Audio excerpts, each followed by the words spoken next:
Well, hello and welcome to another episode of the Aspiecast. I'm Stephen Michael, and for this episode, I want to mention the book that I had mentioned in the previous episode, I think, and that was a book that I bought because it was related to business communication, and it turns out it has everything I could ever imagine being relevant to what an ASPE might want to know. And so I'm setting up a link to Amazon to that, and it will be an affiliate link just for folks to know, because I don't have any good way to pay for the podcast hosting, which isn't too bad at $7 a month, but adds up over 3 years of podcasts, even though I don't do enough podcasts. Anyways, so that link to that book, well, first of all, the name of the book is The Like Switch. And it's written by an FBI agent for what I think is for business people, or at least it was in the business category when I bought it. Okay, it's called The Like Switch. And if you want to support the hosting cost of this podcast, just go and visit Amazon through this link. It's bit.ly, or excuse me, let's do this, bit.ly.com, that's easier, bit.ly.com /Aspiecast1. So ASPIECAST numeral 1, Aspiecast1. bit.ly.com /Aspiecast1. And let's see if that doesn't generate some commission. I think I get like 2 cents for everyone that buys a book or something. I don't know. And I actually use audible.com myself when I do this stuff. It's kind of cool because I don't know if any other Aspies have this problem or not, but when I'm reading something, it takes me 2 to 3 minutes per page, and it makes me go berserk because it's so slow for me to read. And the reason is, every time I read a couple of sentences in the page, or maybe every other paragraph, I start getting memories of something that paragraph or some sentence in the paragraph reminded me of. And then I start thinking about that memory, and then I realize, wait a minute, I'm trying to read a book. So it's very strange. And then what I found is with audiobooks, I can usually go back, and my mind definitely wanders even with audiobooks, but I can go backwards and I can sort of re-listen to what it was. So I'm listening to The Like Switch just so often, and I still can't remember enough of the goodies to mention here. But I would like to find out if folks, have either read the book, or if you do decide to get it or listen to it like me, let me know your comments. There's other business books actually out there that are geared towards sales, and it's really interesting because it does apply to Aspies. I think one of them was talking about the proper way to shake hands, and I already forgot what book that was. I think I may have mentioned it way back in a previous episode, but what I want to do is just set up something on Amazon with all the things that I have found helpful. But unfortunately, Amazon just retired their A-Store feature that I used to direct people to. And so I have to figure out a better way to deal with this. And something easy to maintain, because I don't want to go through the hassle of trying to do the same thing with a website that I have to do for clients as part of my job. So anyway, that's the scoop on that. Okay, I got another sort of question for folks out there. Wondering how many folks have had the horrific intersection of Aspergers and the sexual desires. And maybe this is more geared towards the male Aspies, I don't know. But what do Aspies do, at least in Western culture, where they don't have things like arranged marriages and ways that people are expected to sort of be able to be sexual or be able to have that kind of connection with some other human. I mean, I'm going a little bit sideways here, but in some cultures, there might be arranged marriages, or it might be very, expected and easy to find a partner, and then that partner is expected to satisfy one's sexual needs, I guess. Anyway, wondering what folks think about that intersection of Asp traits and the inability to necessarily connect with people. Again, this is more for Western culture people, where sometimes it's just a stroke of luck when you find somebody that is interested in physical intimacy. So to me, that's been a horrific, awful part of life, because I used to, be very hyper aware of, in high school and college, of, my contemporaries having sex, and they would always boast about it. Not always, but typically. And then you'd find out somebody got somebody pregnant, and, this and that thing happened at some party, and my problem is, we all, I think, have hormones that trigger thoughts around this stuff. And for me, it was always like, what the hell do I do? I've got these hormones, but there's no way to connect with somebody in a way that might get me where I'm hoping I can be in life, because all my contemporary compatriot dorm mates, roommate, friends, whatever, end up, having no problem, it seems like, finding partner for physical intimacy. And I'm trying to be very proper about this, because I hate saying this stuff in full gory detail. But anyway, it's interesting because the result on me, and the reason I say horrific, is that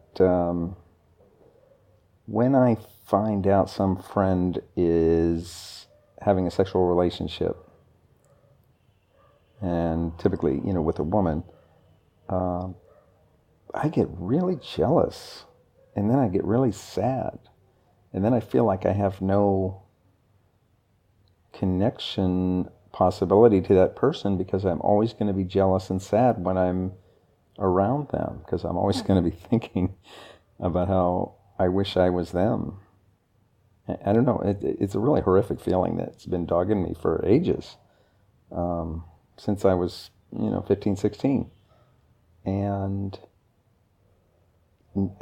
I think not only that, but I've had 4 meltdowns since I was, 20. So 4 meltdowns. And I think I mentioned in another episode that meltdowns are just pure, insane, horrific mental pain. And it's so hard to say something is mental pain, but it is. And in all cases, I think there was a connection to the absolute sadness and jealousy and not being able to see a path forward to where I could have, mutually satisfying physical relationship with somebody. And I've had 2 long-term relationships, 4 years each, and those were a nightmare because of the sexual aspect not happening. Whole other ball of wax. But in general, just, long before and long after those relationships, jealousy and sadness when I find out somebody else is getting what I wish I could have. And, it's even more crazy because if there's no outlet, what do you do? So I don't know how to ask this, but I guess I would love it if people would email me, and maybe if you're comfortable with it, let me know if I can use your situation anonymously, of course, on some episode in the future. And I probably won't have time to respond to everybody as usual, but the goal would be to see if other folks have this kind of thing dogging them as Aspies. Or maybe it doesn't matter to some Aspies. I noticed on an Aspie quiz, one of the questions was, are you asexual? And I think this is the quiz in the show notes for episode 1 of the Aspiecast. So if you go to the Aspiecast site, I think aspiecast.com, it takes you to Libsyn, which is the podcast hosting company. And they have some notes in there. And anyway, it's a Aspie quiz or Asperger's quiz, and you can also search that. And it's fairly well done, I think. It's got a sort of interesting circular plot thing as the result. But again, one of the questions on there was, are you asexual? Now for me, I don't think I was asexual at all, because the hormones and the lack of any outlet just made me think about it nonstop. And I was so freaking jealous, because anytime I saw, like good-looking guys, I would wonder, what it's like to be them. They get to have sex, I would think. And actually, it's interesting because the guy that shot up Isla Vista some years back,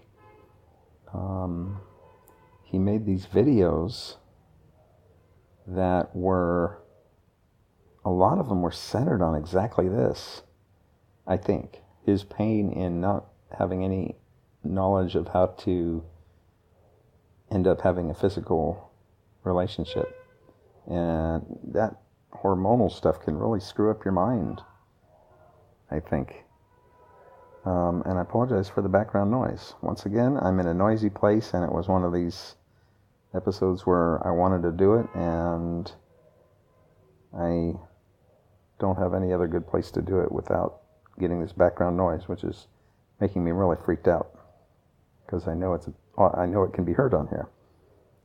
Anyways, I've had nothing but, bizarre physical intimacy relationships. And by bizarre, I mean things where, in my 20s, maybe I was, couldn't stop thinking about sex. So I tried the things available at the time, which were more anonymous, which were like these phone hookup lines. What else? I tried putting in the personal ads. That didn't get me anywhere, but back in the day, they had these personal ads in lots of papers, like the free papers for the city paper type stuff. And that was kind of fun. Silly, because I didn't really meet anybody. I was just too scared. But the hormonal stuff caused me to put the ads in there. And here goes a big siren. Sorry about that noise. Anyways, let's see. But boy, the number of frustrating, bizarre situations I've gotten into because of the hormonal effect that is so intense, and it gets more intense when you don't have any outlet, takes you into bizarre situations. And one of them, I got a text late at night, and I went to, it was somebody I had met once before, actually, at a movie get-together. And I got a text from him, and it was kind of like what they call a booty call, I guess. And that resulted in something where I passed out, and then when I woke up, there was something going on that I didn't want to be going on, and it was because I had had too much alcohol and passed out when I was at this person's residence, and that one freaked me out. actual serious sexual assault. So, anyways, so yeah, anyway, it's so freaking bizarre, and I wish I had the answer on what it must be like for other people, because I don't know what I'm supposed to do, but the hormones still come up every so often. Now, I was going to mention I had 2 long-term relationships, and in each of those the partners were asexual. And I was so in love that I didn't,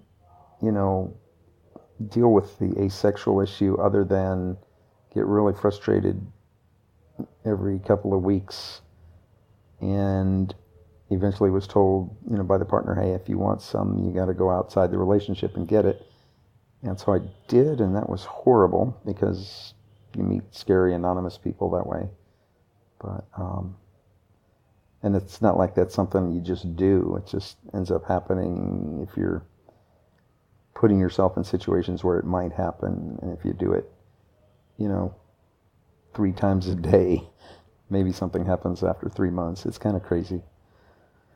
But the other interesting thing is that probably if I wasn't so scared about being unable to find somebody else who would like me and tolerate me as an Aspie, and again, I didn't know I was an Aspie in these relationships, but I think if I had more awareness that I'm a normal person, I wouldn't have stayed in the relationships for 4 years, because I would have realized that something was drastically wrong if the partner didn't want to touch me.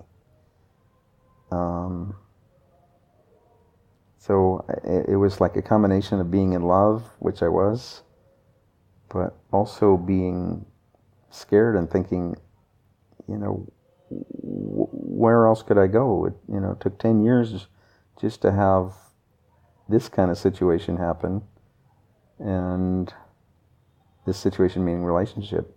So anyway, it's freaky. I've been single for, 14 years, and it's awkward. I'm used to it. I don't pretend like, I shouldn't say that. I don't feel like I'm going to be this way all the time, because I'm still holding out hope. But I do still get jealous, and I feel like I have nothing in common with folks my age who have families or girlfriends or wives, I have not only nothing in common, but I'm I feel smaller than them, or lesser than them, or less important than them. And it's not pleasant. So what do? I avoid them in some fashion. So I might, meet people and have potential for ongoing either friendship or communication or something. But then, if I know that they're having a wonderful sexual relationship and I'm not, I just get sad and depressed and jealous. And the only way to avoid that kind of pain, because it is mental pain, the only way to avoid it is avoiding them, avoiding interaction. And what does that do? That just leaves me alone. And I think one of the ways to maybe get into, situations where you could have relationships and physical relationships, is by networking and having people out there that know of you and might say, hey, there's this other person that, you might like, blah, blah, blah. Anyway, that's the scoop on here. I don't want to go on and on about it like I am. But the other thing, though, I don't know if I made it clear or in detail like I was thinking, but with regard to the 4 meltdowns I had, the central theme that triggered all of them was a fear or being convinced that I was stuck in a situation where I would be totally alone. And I think the driving factor there is that alone means no one to hug or touch or anything like that. And so the pain of that, is what drove me to a rage. And the rage wasn't necessarily about screaming, because in one case I was totally by myself, but I was hearing my neighbors in the next apartment having physical intimacy situation, session, whatever, and that triggered it for me as just total painful meltdown, because that guy was able to get it and I wasn't. And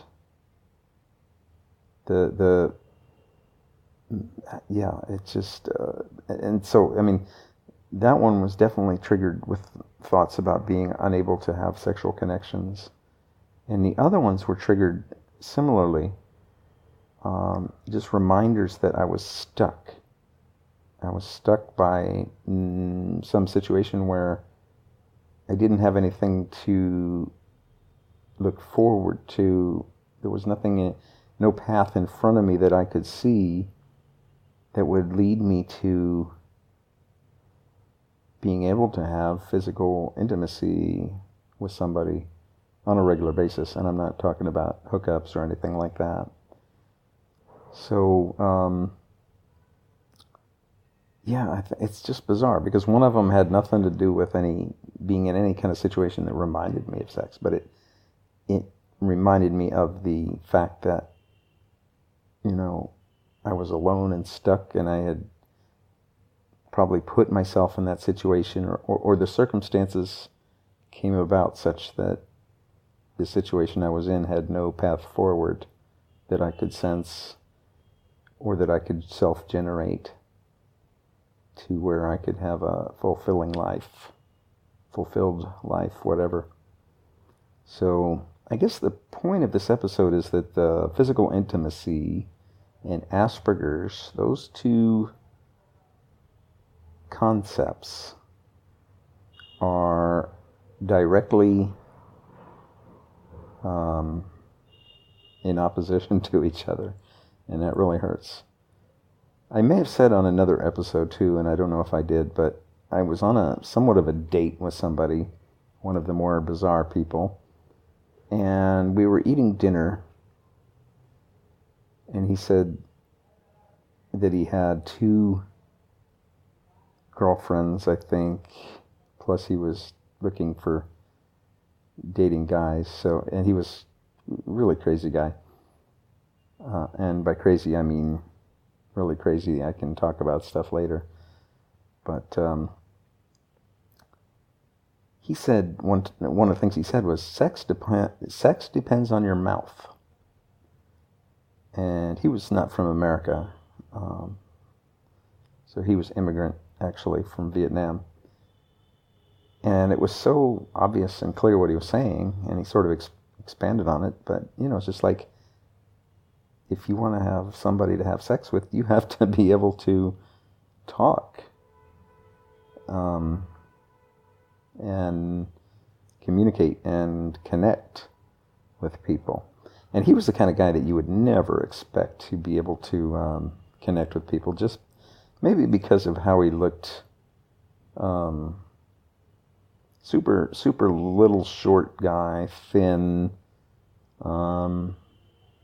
average looking, but he was having, I guess, no problems finding partners, female and male, I guess. And when you talk to him, he's brilliant.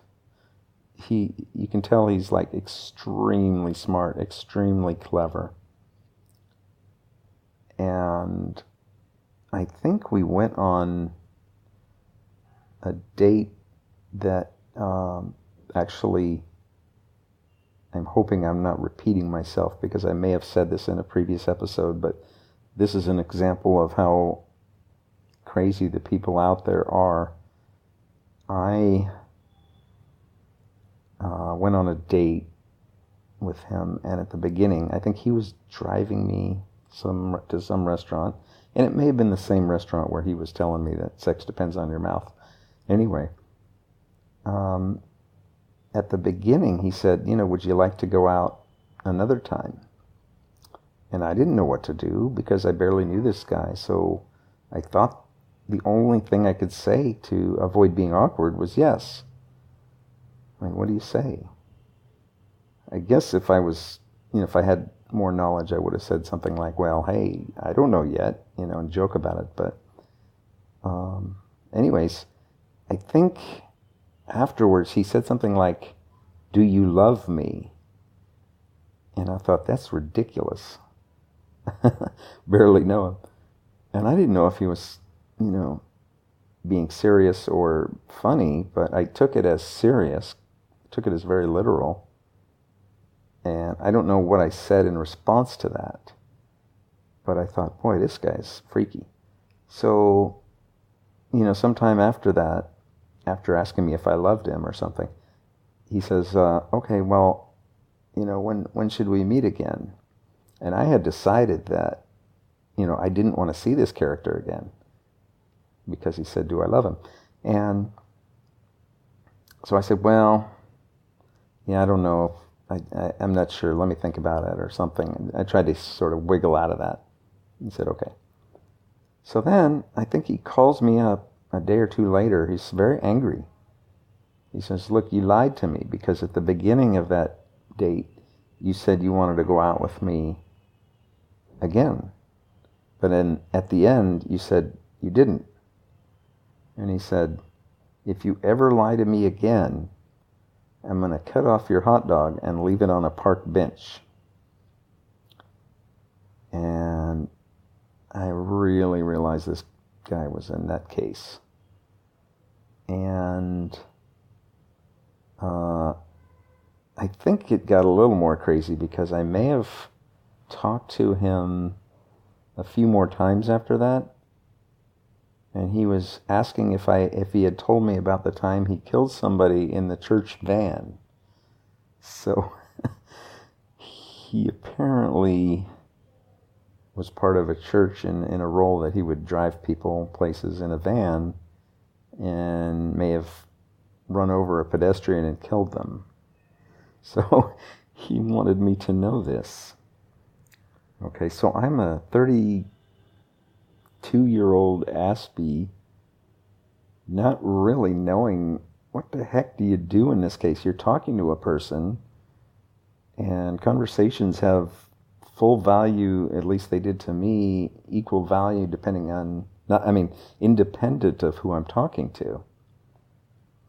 And so I took it as, jarring and, intense. And I think I should have just thought, if I had more confidence and understanding of myself, I would have said, wow, that's pretty freaky. I'm really freaked out. So let's not talk anymore because, it's a little too much for me.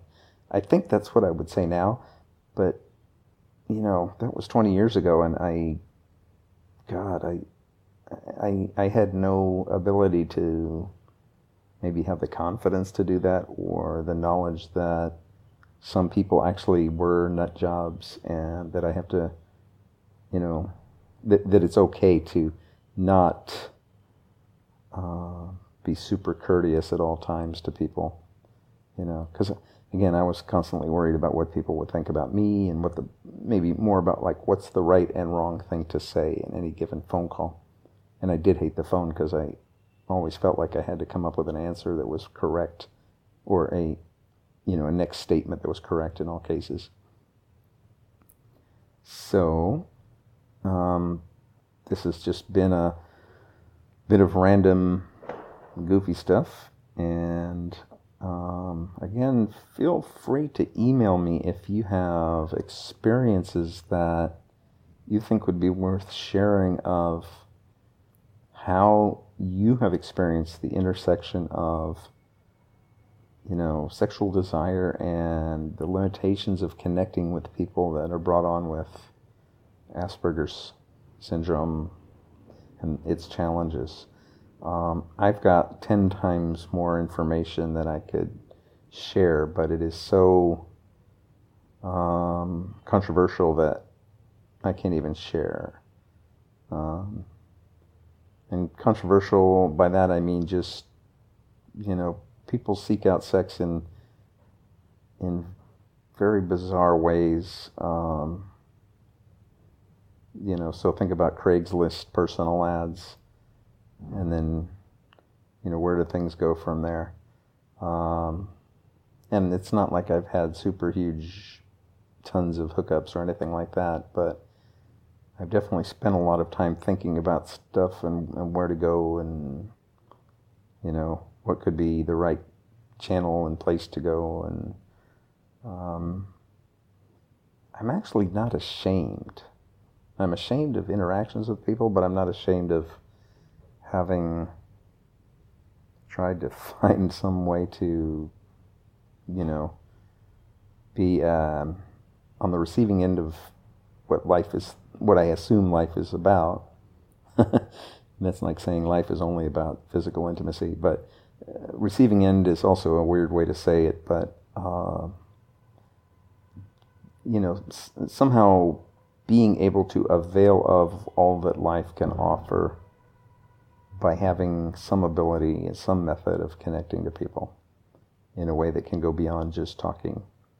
And believe me, I have still got no good way to know how that happens. Okay, well that's the scoop for now. And again, the book that I was mentioning that I loved, and I'm still listening to it over again and part by part, it's called The Like Switch, Like, The Like Switch. And if you want, go to bit.ly/Aspiecast1, and that should take you right to it. Okay, thanks again, and hopefully we'll catch you in the next month or two with another episode. Take care.